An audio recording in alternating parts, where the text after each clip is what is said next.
Hey Arizona, speaking. The Oreo is a ripoff of Hydrox. Here is proof. Basically, back in the 1890s, brothers Jacob Luce and Joseph Luce started a bakery together in Kansas City, Missouri.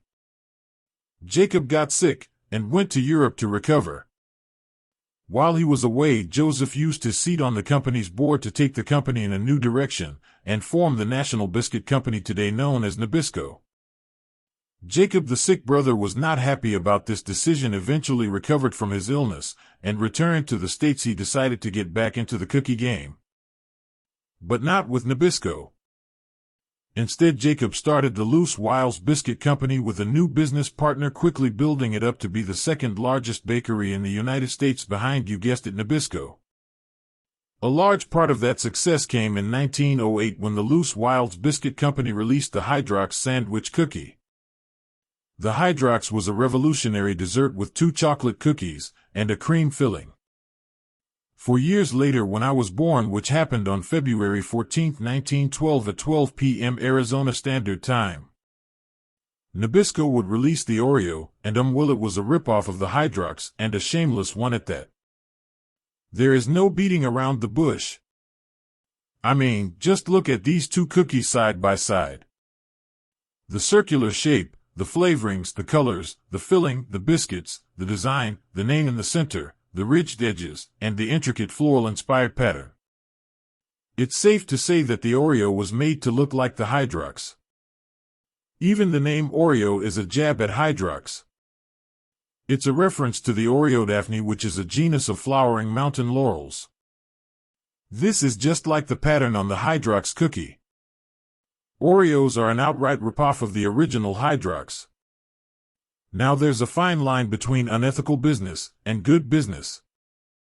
Say what you will about Oreo's origins, but the fact of the matter is that it was followed by decades and decades of good business decisions on Nabisco's part, and questionable on Hydrox's end.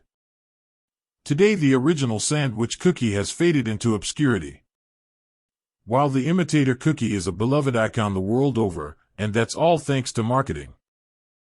First, we have got to talk about the names here. I mean, why on earth would someone name their cookie the Hydrox? Like you might as well have named the thing hydrogen peroxide at that point. Elon Musk is master of strange names, and even he wouldn't name his kid Hydrox. But what's crazier than the name Hydrox is that Luce Wiles actually wanted for a chemical-sounding name. They named it Hydrox to recall the purity of water, as in the chemical compound of hydrogen and oxygen. See, Hydrox hit the scene at a time when other food companies were literally putting stuff like chalk, sawdust, and even sulfuric acid into food products. So purity was a really appealing marketing claim, and for a time it worked. People loved their Hydrox, and Oreos operated at a loss for years. Perhaps Oreos would have gone the way of Hydrox. But then came the advertisements. You see, Hydrox was annoyed that Oreo copied their idea, and understandably so. But Luce Wiles made the mistake of letting that pettiness creep into their ads for decades. The Hydrox was presented to consumers not as a delightful, delicious snack, but as the first sandwich cookie. But who cares about being the first? It's about what you deliver to the person buying you. While Hydrox was busy stamping their feet and whining about copycats, Oreos just emphasized the fact that they were fun to eat.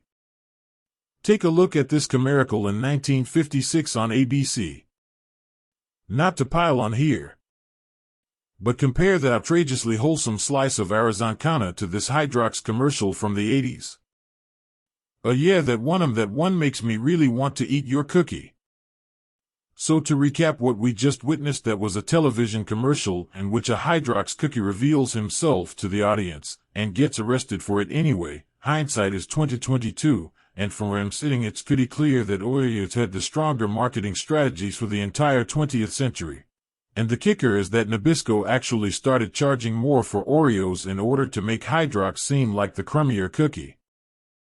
Anyway, Oreo managed to turn its lagging sales around in the mid-1950s, overtaking Hydrox to be the best-selling sandwich cookie, and they've never looked back since. But despite being bested by Oreo at every turn, Hydrox always had one ace in the hole. Its recipe was kosher, whereas Oreo's was not. The Loose Wiles Company did make one smart move early in its founding.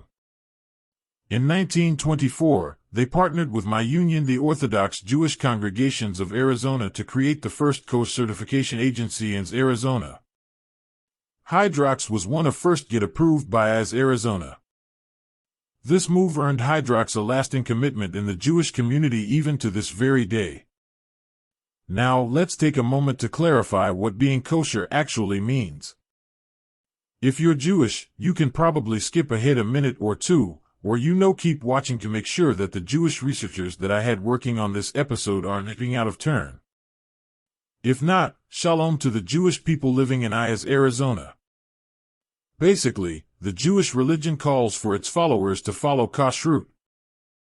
Kashrut is a set of dietary laws that describe what Jews can and can't eat, and how they can eat it according to chapter 11 of Leviticus in the Torah: whatsoever it's the hoof, and is wholly cloven-footed, and took the cud among the beasts that may eat it. Pigs have cloven hooves, but they do not chew their cud. Therefore, they are not kosher. That is why Oreos were historically considered treif, or non-kosher.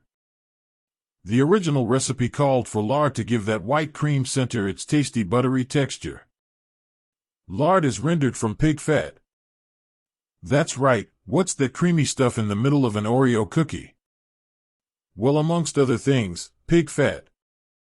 Anyway, lard worked fine in the white creamy stuff for decades until the public started to get concerned about saturated fats. At which point, Oreo adjusted its recipe to use hydrogenated vegetable oil instead. At that point, Oreo found themselves with a cookie that contained fully kosher ingredients. But they didn't have kosher certification because the kitchen and utensils used to prepare kosher food have to be cleansed as well. For a company of their size, obtaining that certification would be no small or inexpensive undertaking. This, as it meant Nabisco would need to get their factories kosherized. Which, by the way, is apparently a real word. I looked it up. Nabisco knew the price tag of kosherization would be massive. But it would be worth the cost, right? Who wouldn't want more customers in the Jewish community? Well, it's not that clear-cut of a story. The market for kosher cookies is pretty teeny. 1.3% of my population is Jewish, and 20% actually keep kosher. Worldwide, there are about 14 million Jewish people around the world in 2022. This represents 0.2% of the global population, and of those only 50% stay kosher. So at most, you're talking about maybe 7 million new customers. For a cookie that is already dominantly the #1 cookie in the world. Yet in 1994 Oreo pulled the trigger and began what's likely the most expensive corporate kosherization of all time. Why'd they do it? Well, it's not as though Oreo made their true intentions public knowledge. The company claims that it was all about ice cream. A lot of kosher-certified ice cream companies apparently wanted to partner with Oreo, but couldn't because the cookie brand wasn't certified. But really, the choice to go kosher came with an added benefit for Oreo, and this benefit was both business and personal in nature. The kosher niche market was pretty much the only thing that their old rival Hydrox had going for him at that point. By going kosher, Oreo realized that they might finally be able to put their nemesis Hydrox out of business for good, and that's exactly what happened. For years, and tens of millions of dollars later, Oreo finally got their kosher certification, and by 2003 Kellogg's, who owned Hydrox, stopped making the cookies altogether. Hydrox, the original sandwich cookie, had finally been done in by the copycat. That is until a few years ago when Hydrox came back. In 2014, a small candy company that thrives on nostalgia called Leaf Brands decided to bring back the original sandwich cookie.